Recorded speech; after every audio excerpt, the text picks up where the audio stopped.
গর্ভবতী অবস্থায় যদি হাতে মেহেদি দেয় তাহলে কি বাচ্চার শরীরে দাগ পড়ে, একটু জানাবেন। সুদের টাকা দিয়ে তৈরি করা বাড়িতে আমল করলে আমল কি কবুল হবে?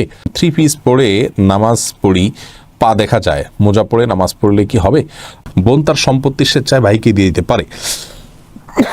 আমি যদি আমার স্বামী সন্তানকে বঞ্চিত করে বাবার বাড়ির সব সম্পত্তি আমার ভাইকে দিয়ে দিই তাহলে কি গুনাহ হবে? লালপুরি আড়ি থেকে আপনি প্রশ্ন করেছেন, গর্ভবতী অবস্থায় যদি হাতে মেহেদি দেয় তাহলে কি বাচ্চার শরীরে দাগ পড়ে, একটু জানাবেন। বোন, এটি সম্পূর্ণ কুসংস্কারের জন্য একটি বিশ্বাস। আমাদের দেশে অনেকে এরকমটি মনে করে যে গর্ভবতী অবস্থায় যদি গর্ভবতী অবস্থায় যদি এরকম কোনো কিছু করা হয়, মেহেদি হাত দেওয়া হয়, তাহলে সেক্ষেত্রে বাচ্চার ক্ষতি হয়। এগুলো সম্পূর্ণ ভুয়া কথা, ভিত্তিহীন কথা। এগুলো বিশ্বাস করা ইমানের সাথে সঙ্গতিপূর্ণ নয়। শিরকে আসগার হয়ে যেতে পারে এই ধরনের বিশ্বাস। অতএব এই ধরনের বিশ্বাস আমাদের রাখা উচিত নয়। কোনো রকম ক্ষতি হবে না ইনশাআল্লাহ বিদিনিল্লাহ। মুয়াজ ইনসান আপনি জানতে চেয়েছেন, সুদের টাকা দিয়ে তৈরি করা বাড়িতে আমল করলে আমল কি কবুল হবে?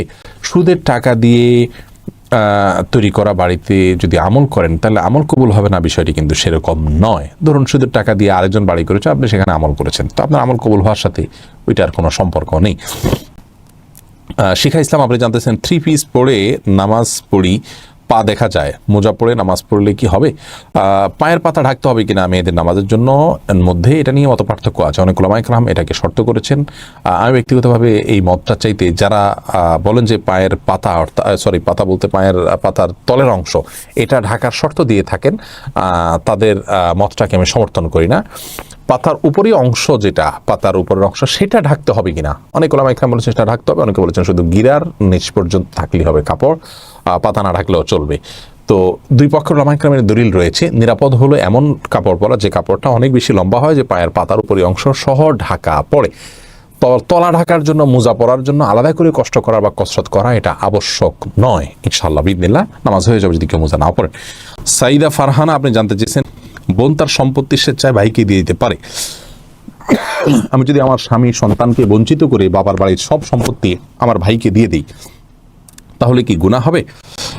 দেখুন, আপনার সম্পদ আপনি কাকে দিবেন সেই স্বাধীনতা সম্পূর্ণ আপনার। আপনার সম্পদে আপনার মৃত্যুর পরে আপনার স্বামীর সন্তানদের অধিকার হবে, কিন্তু জীবদ্দশায় যদি আপনি নিজেই মালিক হওয়ার আগেই কাউকে ছাড় দিয়ে দেন, সে অধিকার আপনার আছে। হ্যাঁ, যদি এমন হয় যে আপনার ভাইয়ের যথেষ্ট আছে কিন্তু স্বামী সন্তানের হয়তো আরও প্রয়োজন হবে, তাহলে সেক্ষেত্রে আপনি পুরোটা ভাইকে দিয়ে দেওয়া উচিত নয়। জাস্ট এখানে উচিত অনুচিতের ব্যাপার, হালাল হারামের ব্যাপার না।